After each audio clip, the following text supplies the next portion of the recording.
Joe, for your leadership and your vision and your commitment to Ulster County and to our country. I was very inspired by the tour. For those for the press who went on the tour, they're doing a lot of great manufacturing, particularly in two very important industries for our state. One is in green technologies. These manufacturing devices are used specifically for a number of the growing technologies, whether it's fuel cell or battery technology or solar panels. They're very important components. They also do important work for the Department of Defense, and as a state that takes national security very seriously, and we have great pride in our manufacturing, our relationship to present and to provide the tools that our fighting force needs overseas is so important to me personally and to us as a community. So I want to thank Joe for your leadership in creating a great company and for creating jobs. Since he's moved to this location, he's increased his workforce by about 50%. So we have an example here of a growing industry creating good jobs. I also want to commend him for working with our local community college and being able to educate his workforce to the jobs that they need right here through local education. And that's a win-win situation for a lot of communities across New York. So thank you for availing yourself of that. I want to thank Mike Hein, the Ulster County Executive. He's been a great leader in this region, someone who understands all the potential for Ulster County. He's extremely knowledgeable on agriculture, on tourism, and in manufacturing. He's someone who has a vision for this part of the state and is working with me on the federal level in my manufacturing working group. So I'm very grateful to Mike for his leadership. I want to thank Greg Helsmortal for his leadership as our supervisor. Being the eyes and the ears on the local level is so important to me as a federal representative, so I'm very grateful to him for the work he does with our office.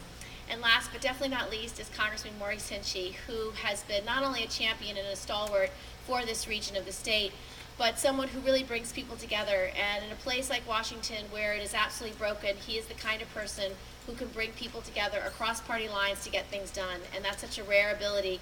But he's someone who cares deeply about public service, and he cares very deeply about finding solutions. So I want to thank Maurice for being a friend and advisor and a leader in the Congress where we desperately need them. So thank you, Maurice, for your leadership. Obviously, as I've traveled around New York State and as my colleagues have done their work, the number one issue, no matter where you go in our state, is jobs. It is the only thing people are thinking about. How do we give businesses the tools they need to create more jobs? What can we do to make a difference to create a growing economy? And my view is that manufacturing is so important to this state and to our country. This country was born on manufacturing and on agriculture. And when you have strong manufacturing and strong agriculture, that's what builds a middle class. And Ulster County is a perfect example of that. Our state has a history of manufacturing. We really powered this country throughout the 20th century, and I want to make sure we power it through the 21st century as well. We've lost a lot of jobs. Over the last decade and two, we've lost quite a lot. New York's lost more than 123,000 manufacturing jobs just between 2005 and 2010 alone. Here in the Hudson Valley, more than 11,500 manufacturing jobs were lost from those same 5 years, 05 to 2010. But despite these job losses, there are areas of industry that are growing, and those are areas in which New York excels. Computer and electronic manufacturing industries increased employment by 9% from 04 to 08.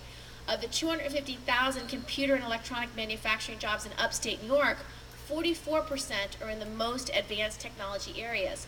Jobs in information and communications technology are also on the rise, with 6,000 new jobs in this field created from 04 to 08, and another 1,800 jobs in the life science technologies. And the best thing about these industries is that the average salaries are about $70,000, which is higher than the average income. So I'm so happy for the potential that New York has to continue to create jobs and continue to grow in these areas. So today I just want to talk about 3 pieces of legislation that I think help us get there. The first is called the Made in America Grants Program. Now what this is a competitive grants program for small and medium-sized manufacturers that are struggling the most. It's going to provide resources and strategies that these businesses need to retool their operations, to retrain their workforce into the kind of training they need for advanced manufacturing, and allows for retraining in clean energy, computer technology, aerospace, and biotech. The Made in America grants can also be used to retool or retrofit equipment or facilities, diversify business plans to include clean energy, and retrain employees for the skills that they need for the jobs that are available. The second idea is one that we've used before that's been very, very successful, and it's to increase investment in the green technology areas, which are very high growth high growth technologies. It's called the SEAM Act, which will basically create an advanced energy manufacturing tax credit. This is a tax credit that's been in place. It's a 30% tax credit on investments that you make towards any kind of clean energy manufacturing. So whether it's solar or wind turbines or hybrid vehicle systems, these grants can be made available to either make the components, increase the manufacturing, or invest in these companies. And it's been a very effective way to leverage private investment. In fact, $2.3 billion worth of tax credits for businesses have been leveraged by nearly $5.5 billion in private investment that alone led to about 17,000 new jobs, in addition to about 40,000 new jobs that were created through matching private investment. So the SEAM Act would continue this initiative, which I think is one of the most successful that we had. And it would also do one additional thing. It would add grants to the tax credits, because some of the new businesses don't yet have the revenues that they can take advantage of a tax credit, whereas they could easily take advantage of a grant. So I think it's going to make a big difference in increasing and continuing the success we've had in green energy technologies. And the third investment is also an investment that's proven very, very successful. It's also an idea that is bipartisan already. I have 2 Republican senators on this bill. It's called the New Markets Tax Credit Act, and basically this measure would extend the tax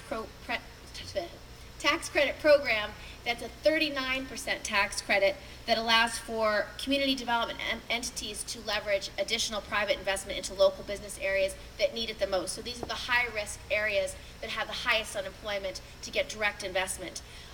From 2003 to 2009, for every dollar that went into this kind of program, it leveraged $12 in private capital. So it really has a great return rate on the investment.